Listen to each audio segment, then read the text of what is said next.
Hello student, one commerce study channel में आपका स्वागत है। हम लेकर आए हैं unit 5 business statistics and research method. इससे पहले हमने वन डे आफ्टर यानी कि बिफोर वन डे हमने एक टेस्ट दिया था 50 क्वेश्चन का।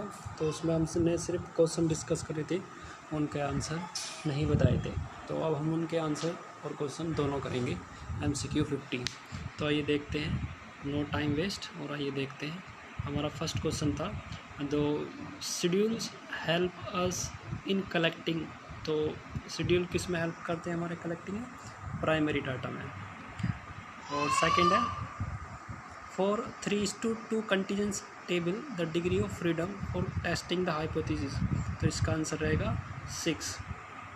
If the sample size increase the sample error क्या हो जाएगा? अगर सैम्पल साइज इंक्रीज होगा तो सैम्पल एरर डिक्रीज हो जाएगा। Goodness of fit of A distribution tested. तो काई स्क्वायर टेस्ट के अंदर हम गुडनेस ऑफ फिट टेस्ट करते हैं। नंबर 5 है हमारा probability of rejection the null hypothesis when it is true is called. यानी कि हमारी नल हाइपोथेसिस रिजेक्ट की जाए, probability of rejection the null hypothesis when is true, यानी कि अगर वो ट्रू थी और लेकिन रिजेक्ट कर दी गई तो वो टाइप 1 एरर कर रही है हमारी।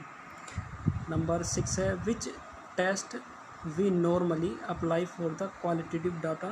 तो क्वालिटी डाटा पर कौन सी अप्लाई की जाती है? तो वो होता है काई स्क्वायर टेस्ट। और काई स्क्वायर टेस्ट कैसा टेस्ट है? Non parametric test. Beta error is hypothesis testing. तो देखो बीटा जो एरर है वो टाइप 2 एरर है, और अल्फ़ा एरर है वो टाइप 1 एरर है। कन्वेनियंस सैम्पलिंग है, नॉन पैराबिलिटी सैम्पलिंग। नंबर 10 है we can measure the cause and effect relationship by the help of. किसके हेल्प से हम कॉज एंड इफेक्ट का रिलेशनशिप निकालते हैं? तो रिग्रेशन एनालिसिस के अनुसार। Parametric refer to the characteristic of the population में। और probability sampling and random sampling are synonymous हैं दोनों। नंबर 13 है calibration coefficient of correlation between two variable is. तो आंसर आएगा the square root of the product of their regression coefficient. Number 14 F test is used to test of significance of the difference between amount. किसके बीच में difference होगा अगर हम F test का significance करेंगे? तो आंसर आएगा मोर देन 2 सैम्पल मीन और वेरिएबल ऑफ 2 सैम्पल, यानी कि आंसर बी और सी दोनों है। 15 है which of the following the non random method of selecting sample from a population. तो वह हमारा कोटा सैम्पलिंग। नंबर 16 है if the two regression coefficient are 0.8 and 0.2 then the value of coefficient of correlation. तो 0.08 और 0.02 की multiply करेंगे और उसका स्क्वायर रूट निकालेंगे तो प्लस करेंगे माइनस, हाँ तो प्लस में आएगा 0.40। विच of the following is a relative measure of dispersion coefficient of variation. Which of the following is not a characteristic of data. तो वह ह्यूमन बीइंग में नहीं होता डाटा। विच फार्मूला में भी यूज है? Standard error. स्टैंडर्ड एरर का formula जो होता है हमारा आंसर रहेगा हमारा सी।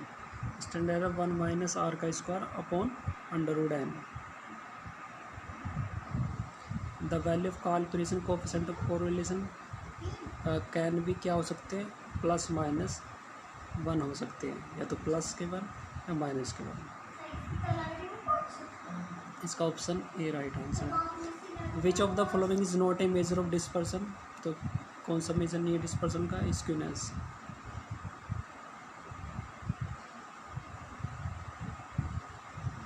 टी टेस्ट क्या है? एक पैरामेट्रिक टेस्ट है। Number 23 which of the following / are characteristic of calibration coefficient of correlation. तो वो सभी है। इंडिकेशन ऑफ डिग्री बताएगा, इंडिकेटर ऑफ डायरेक्शन भी बताएगा और सेटिस्फैक्ट्री मेजर भी बताएगा। 24 the causal relationship is indicate by, तो कैजुअल रिलेशनशिप का इंडिकेट किसमें बताएगा, रिग्रेशन के अंदर। एफ टेस्ट कैसा है, एक वेरिएंस टेस्ट है। और रिग्रेशन एनालिसिस है मेजर ऑफ, क्या बताएगा, रिग्रेशन एनालिसिस डिग्री और direction of relationship.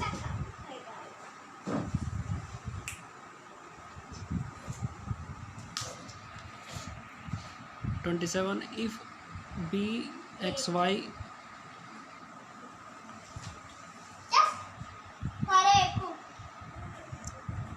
27 if bxy equal to 0.25 and byx equal to 0.64 correlation, coefficient of correlation क्या होगा इसका, तो देखो हमें क्या करना है, बी एक्स वाई और बी वाई एक्स दोनों के आपस में गुणा करेंगे, अंडर रूट में उनका अगर हम मान निकाल लेंगे तो हमारा 0.40 आएगा। तो answer is B. Number 20 the regression analysis for studying only two variable at a time is called, क्या, सिंपल रिग्रेशन। क्या करेगा, हम वन टाइम पर, एक ही टाइम पर दो वेरिएबल की स्टडी करेंगे तो वो हमारा सिंपल रिग्रेशन कहलाएगा। नंबर 29 है if the value of coefficient of determination is 0.64 what is the value of coefficient of correlation, तो 64 का अंडर रूट मान निकालेंगे 0.80 आएगा। 30 है in a unimodal and symmetrical distribution in relationship between the average like, तो जहाँ पर यूनिमोड हो यानी कि एक मोड हो और सिमेट्रिकल हो तो वहाँ पर मीन मीडियन मोड सभी तीनों इक्वल होते हैं। Number 31 a graph is cumulative frequency distribution is called, क्या कहलाएगा, ओगी। और 32 total area of normal distribution between average plus minus, यानी कि जो ये साइन दिखा रखा प्लस और माइनस दोनों रहेगा 1.96, तो स्टैंडर्ड डेविएशन क्या कहलाएगा, तो 95% पर। Number 33 which of the following is a relative measure of dispersion, तो वह है coefficient of variation. 34 dash error are made when the test rejected a hypothesis which is true, देखो अगर कहीं पर हमने हाइपोथेसिस टेस्ट करी है और वो रिजेक्ट कर दिए गए लेकिन वो ट्रू थी तो वो टाइप 1 एरर कहलाएगा। Student T test was developed, तो किसने टी टेस्ट का जो डेवलप करा था, गोसेट, विलियम गोसेट के द्वारा। Number 36 the hypothesis that assert that there is a no true difference in the sample and the population in the particular matter under study is term as, तो वो null hypothesis कही जाएगी क्योंकि उनके अंदर नो डिफरेंस है। 37 if P और Q equal to 1/2 the frequency distribution will be perfectly symmetrical, क्योंकि पी और क्यू दोनों ही हमारे हाफ हाफ हैं तो परफेक्टली सिमेट्रिकल कहलाएगी जहाँ पर आधा आधा हो। The data collected from public book are called, तो जब पब्लिक डाटा होता है हमारा और वहाँ से कलेक्ट करते हो secondary data. Number 39 static does not deal with, तो इंडिविजुअल नहीं होगी, उसमें डील नहीं करता। और 40 the coefficient value is always ratio में होगी कोफिशिएंट की value. 41 standard error of mean is defined as standardization of the sample distribution of mean क्या कहलाएगा। Number 42 F test is use to test the significance of difference between, किस किस के अंदर F test होता है, तो coefficient of correlation among more than two sample group होनी चाहिए। और 43 identify from the following the best statistics for which the following of numerator should always the greater than the of denominator, तो F value है क्योंकि F value में denominator से बड़ा होता है न्यूमरेटर, एफ वैल्यू आंसर रहेगा यहाँ पे। फिर which of the following test applied to ordinal scale data, ordinal scale में लगाना है तो पहला हमारा काई स्क्वायर टेस्ट होता है, फिर क्रुसल वैल्यू टेस्ट होता है और मानवेटरी टेस्ट होता है हमारा, ठीक है। और ये तीनों ही नॉन पैरामेट्रिक टेस्ट हैं। 46 in a linear equation y equal to a plus b x, a refer to, a क्या रेफ़र करता है, तो y इंटरसेप्ट है, ये जो है। इंटीग्रिटी रेफर्स टू, इंटीग्रिटी क्या होती है, वैलिडिटी ऑफ डाटा होता है वो। नंबर 48 नो कोरिलेशन, हमें कब पता लगेगा कि नो कोरिलेशन, अगर हमारा आंसर 0 है तो नो कोरिलेशन।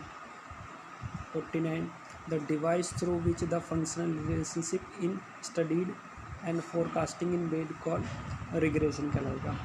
और लास्ट एंड 50 है hypothesis can not be stated in, तो जनरल टर्म में नहीं हो सकती हमारे हाइपोथेसिस।